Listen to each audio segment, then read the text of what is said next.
আসসালামু আলাইকুম রহমতুল্লাহ বরকাতহ। তো বন্ধুগণ, আশা করি আল্লাহ পাকের অসীম রহমতে সকলেই সহি সালামত আছেন। তো কবি গাজী আক্কাস আলী ইউটিউব চ্যানেলের পক্ষ থেকে আপনাদের সকলের প্রতি রইল একান্ত আন্তরিক শুভেচ্ছা ও ভালোবাসা।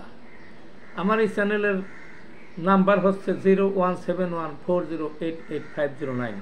তো যা হোক, আজকের যে বিষয়টা আলাপ করব সেটা হলো ডায়াবেটিস এর চরম পর্যায়ে শরীরের কোনো অংশে ঘা হলে অথবা গ্যাংগ্রিন হলে তার হোমিওপ্যাথিক চিকিৎসা।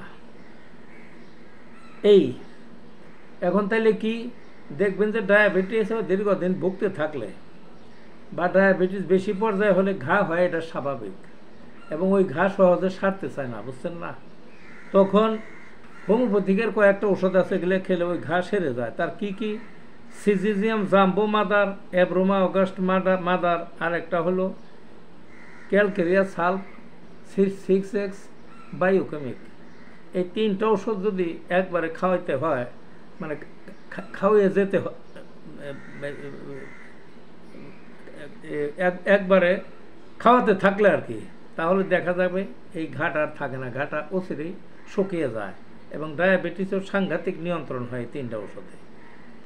তারপরে আর একটা কি বলছি, সেটা হলো গ্যাংগ্রিন। গ্যাংগ্রিন তো মারাত্মক ঘা, অত্যন্ত, এটা পচে যায়, তখন কেটে ফেলতে হয়, দুর্গন্ধ, ওই এলাকায় মানুষ থাকতে পারে না দুর্গন্ধে, মরাটাই স্বাভাবিক, তখন মানুষ মরেও যায় ব্যথার চোটে, বুঝছেন না? এবং এটা বেশিরভাগ হয় পায়ের পাতায়। তাহলে করণীয় কি? সেটারও হোমিওপ্যাথিকের ওষুধ আছে। কি কি ওষুধ?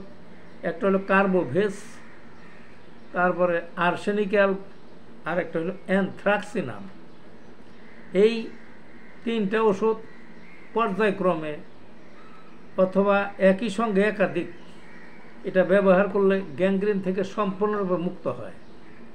এবং গ্যাংগ্রিনের প্রচণ্ড যে ব্যথা, কুকানি দাবানি, সারবে কিনা, কোনোদিন যাবে কিনা, বা কাটার উদ্যোগ নিছে, এগুলা আর করতে হয় না। এই ব্যথাও যায়, এই প্রচণ্ড মরিচ বাটার মতো জ্বালাপুরা সেটাও যায়, এবং ঘাও শুকিয়ে যায় এই তিনটা ওষুধে। কাজে খারাপ কি? কাজে আসুন আমরা ডায়াবেটিসের যারা চরম পর্যায়ের রোগী এবং ঘা হয়েছে অথবা গ্যাংগ্রিন হয়েছে, তারা হোমিওপ্যাথিকের এই সমস্ত ঔষধের সেবা গ্রহণ করে এই সমস্ত রোগ মুক্ত হই। এবং মনে রাখবেন যে ঘাও সারলো বললাম, তারপরে গ্যাংগ্রিন সারলো, শুধুই সারা না, ডায়াবেটিসও মারাত্মক নিয়ন্ত্রণ হয় যে কোনো ওষুধের সে। কাজেই আজকের মতো খুদা হাফেজ।